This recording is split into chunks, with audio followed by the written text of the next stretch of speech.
All right, it is district breakdown time. It is my main man, Professor Diggs. We're talking 8-6A, one of those rare North Texas 7-team districts. I say rare, in a couple of weeks we'll have another one, but right now it's rare. It's the Arlington schools, it's the Grand Prairie schools. Diggsy, you only have to finish in the top four to make it to the playoffs. You got to beat 3 teams. Who do you think these teams might be? I have a feeling who one of them might be, but what do you think about the other 3? Well, who do you think the one is? Let's put you on the spot here. I think it'll be a special year for Bob Wager and the Martin Warriors. I think they'll definitely be the one rising to the top. See, I thought you were calling a guaranteed loss at the bottom, so I wanted to call you out who thought number 7 was going to be out this district, because I struggled in figuring out who number 7 in this district is going to be, and I don't even today. This is going to be one of those things where in December, some coach is going to send us a clip of me predicting a team number 7 who probably made the playoffs and be like, Diggs, you don't know anything. And when it comes to Arlington football right now, I don't know how much I know because we are in such a state of turnover. I agree with you, Ward. I think the number 1 team is pretty much entrenched. But from 2 to 7, I think that you have wide variability. And I'm going to give it my best prediction. I'm going to give it my best guess here as you're throwing up clips and highlights of some really talented players. Because when we're talking from 2 to 7, there are some really talented players. Not to say that one of the best players in the state and Martin is not going to be heavily featured in our clips. But there are some really good players coming in from 2 to 7. But depth relative to Arlington ISD that I've seen in the past is really lacking. So, you look at a few teams and you're like, okay, they got a really good running back. They got a really good quarterback. Then you start looking at their line. You start looking at the defensive side of the ball, and you're like, well, that's a question mark. Then you go to the next team and you do the same thing. Well, they got a good line, but they got question marks on skill players. So there's a lot of variability, as we said. But let's talk about Arlington Martin because, Ward, that's an area I think you and I agree with. Absolutely. I mean, they certainly are. Talking to Coach Wager, you've talked to him millions of times. He's emotional. He's a guy that you want to play for. But this year, he really, when I was talking to him a couple of weeks ago, he's really talking about how special he feels this year is, and mainly because, his son is a senior, he's coaching him. His daughter's a sophomore, made the cheerleading team. So he's got at least 10 games of Bring Your Family to Work Day, and that's going to be special to him. But about the players that they have, the skill position players. I mean, they may lack a little bit on the line, but talk about their skill position players and how they might perform. Yeah, Martin's always been decent on the line. They kind of remind me of Marcus. We talked about them a couple of weeks ago. Linebackers and linemen, they tend to be okay, and even though they don't have any of those name players. Obviously, Javian Taviano is what we're going to see. And what I'm going to be interested with Arlington Martin and Coach Wager this year is, will they use him on the offensive side of the ball? If so, how? How will they kind of put him in different places to succeed? Obviously, he's going to be a top cornerback, and so that's where, he'll probably be highlighted at. But I think that if Arlington Martin kind of falls into that Denton Ryan and Alito thing where they start to find their best players and find ways to use them both ways, because, Arlington Martin has always had this really interesting package where kind of on the gold line, they speed everything up and they put their biggest players in. Might we see him getting in at, like a running back or quarterback kind of a situation? So how they use some of their skill players is really going to be key for me in determining, are they going to be a top 7 team in the area? Are they going to be a top 4 team in the area? Obviously, Gage Wager, we talked about having the son getting to coach him up at running back. Tristan Biddle coming back at running back. Jacob Landrum is a player I'm looking at linebacker. Arlington Martin is loaded, and I think that they will – and they have a really challenging non-district schedule as well. So I think we're going to get to calibrate them in the area pretty early, and then I think they're going to pretty much run through district. And then when we get into the playoffs, I think that's when we're going to see that non-district schedule really start to pay off. It's true. They got that nationally televised game to start it off with against Lake Travis, which should be interesting for not just the state of Texas, but 49 other ones as well, and whoever can pick it up on their satellite dish.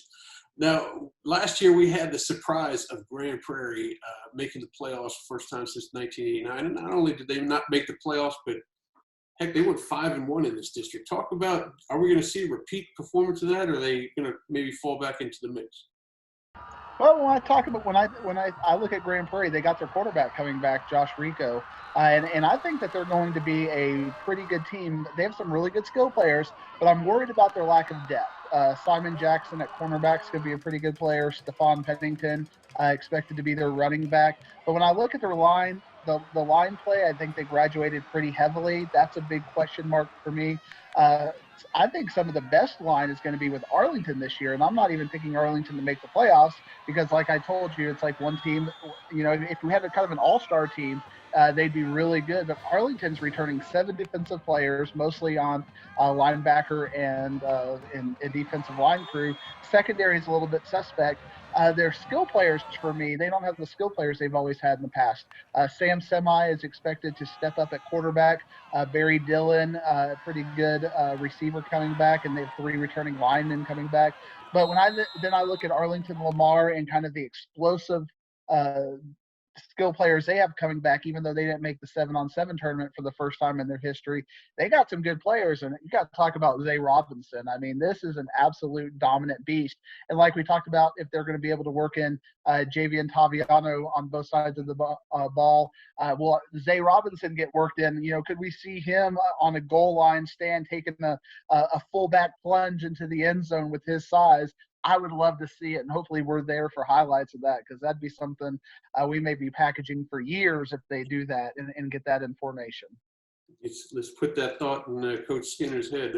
Talking to Coach Skinner, he's starting a sophomore this year at quarterback, which you need a guy like Isaiah Robinson. They have a couple other 300-pounders or 280-pounders on there. You need him to keep the guy upright until he can figure out what he's going to do with the ball there. And they got the 4 non-district games to figure that out.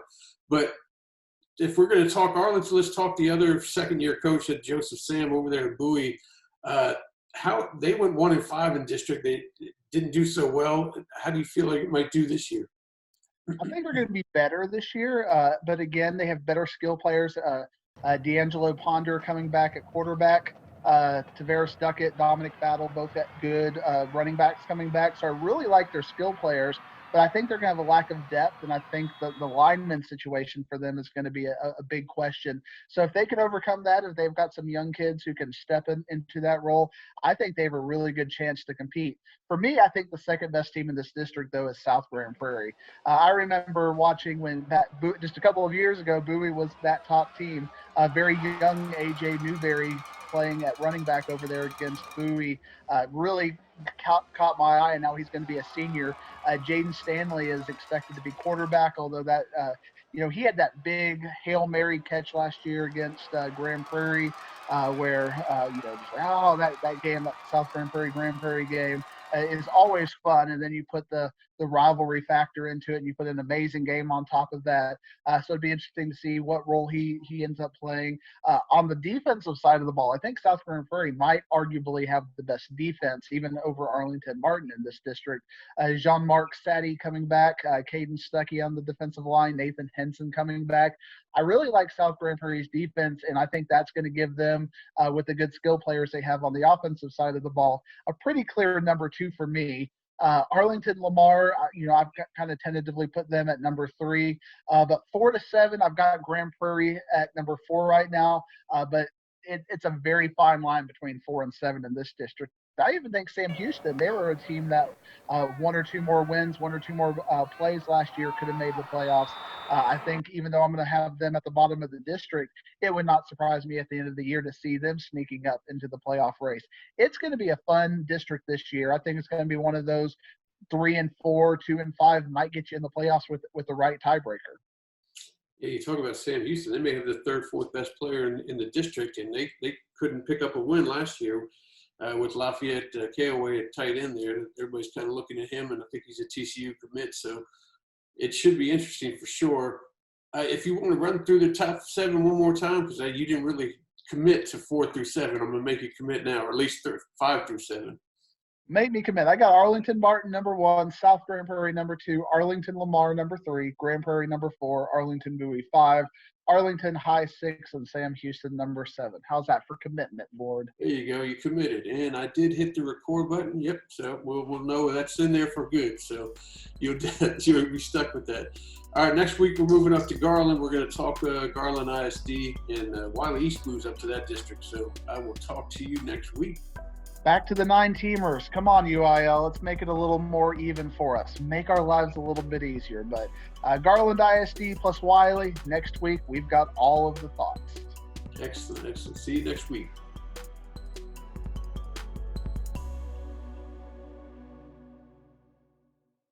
Cricket knows you work hard for your money, so they want you to keep more of it. Switch to Cricket and don't overspend another second. Smile, you're on Cricket.